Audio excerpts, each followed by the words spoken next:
سید الانبیاء دی اولاد نرینہ جو جدا آخری فرزند کا انتقال ہویا اور دشمن نے تانا دیتا جو نعوذ باللہ پیغمبر ابتر ہو گئے.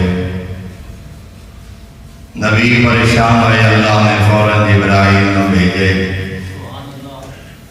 میرے نبی نو آپ پریشان نہ ہو، گھبرا نہیں. انا اعطیناک الکوثر اسطینو زہرا جو عطا وصلی لربک وانحر. اس نعمت عظمیٰ دے شکرانے دے طور تے قربانی دی دے، صدقہ بھی کر، خیرات بھی کر، نماز بھی پڑھ. ان شان آقا ہوا الابتر، تو بے اولاد نہیں، تیرا دشمن بے نسل. اور اللہ نے اپنے محبوب نبی نال وعدہ نہیں پورا فرمایا کہ آج کائنات دے کونے کونے تے لکھاں افراد ہیں جڑے فخریہ طور تے آتے ہیں جو اساں اولاد نبی ہیں، اساں اولاد علی ہیں.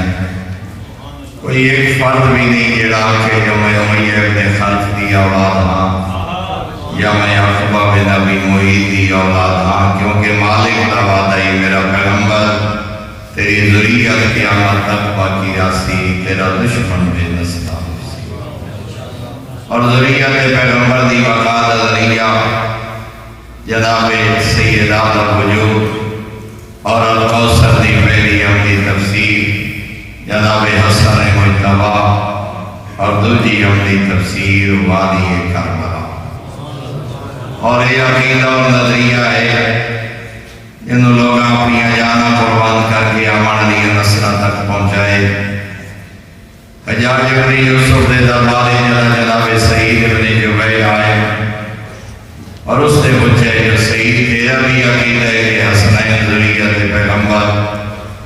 جناب سعید ڈرے نہیں، گھبرائے نہیں، سر فخر نہ بلند کر کے فرمائے ہاں عقیدہ بھی ہے اور اس عقیدے تے ناز بھی ہے. حضرت سعید قاری قرآن ہے، پڑھا لکھا آدمی ہے، کدائیں بیٹی دی اولاد ذریت نہیں ہوتی. اولاد نرینہ تو نبی دی جڑ گئی ہے. حسنین شریفین نواسے ذریت پیغمبر کی میں کوئی دلیل رکھ رہے ہیں؟ جناب سعید مسکرا کے فرمانے کوئی ایک دلیل، جتنی دلیل آپ میں پیش کرا نہیں آسان نہیں. آئی دلیل قرآن جو پیش کر روایت نہیں، حدیث نہیں، کوئی عقلی نقلی بات ہی نہ ہوئے. آیت قرآنی ہوئے اور ہوئے بھی آیت مبالغہ دے علاوہ کوئی ہو رہا ہے. ہمیں دشمن اتنا جانتے جو آیت مبالغہ کا واضح اعلان کر رہی ہے تو اپنے پتر لے آؤ، میں اپنے پتر لے آؤں. اور پیغمبر اعظم پترہ دی جاتے حسنین شریفین کو لے کے گئے. آدھے دلیل پیش کر مگر آیت مبالغہ نہ ہوئے. دا خیال ہے جو آیت مبالغہ دے علاوہ اور کوئی آیت نہیں قرآن ہے. جناب سعید بھی آدھے جدے ساکن آیت مبالغہ نالے وعدہ کی دست اگر دلیل قرآن کو پیش کرو کہہ بھی آخر اسلام یہ شرفیاں دیا پھیلیاں انعام بھی دیسا. اگر نہ دلیل قرآن کو پیش کر سکے سامنے چمڑے دے بستر سے ذبح کرا دیسا. چونکہ قتل دا جواب پیدا کی دست جناب سعید بھی آدھے واللہ میرے زمین اور کوئی آیت نہیں. یہ تو صدقہ نبوت دے پتران دا انج لگتا ہے جی میں خالق نے الہام فرمایا. اور دشمن دے دربار جناب سعید نے جھوم جھوم کے سورہ انعام دی آیت نمبر 84 اور 85 دی تلاوت فرمائی.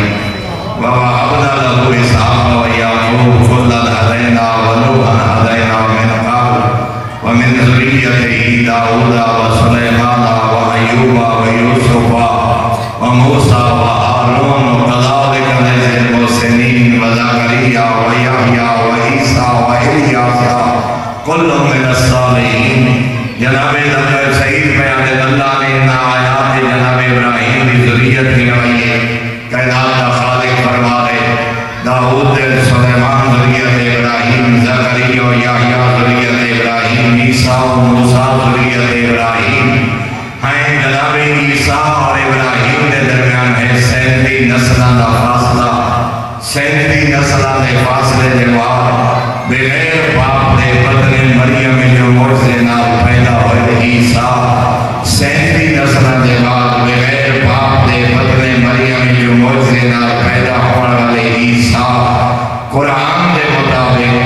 ذریت ابراہیم ہو سکتے ہیں؟ کیا سنگی دھی زہرا دے پتر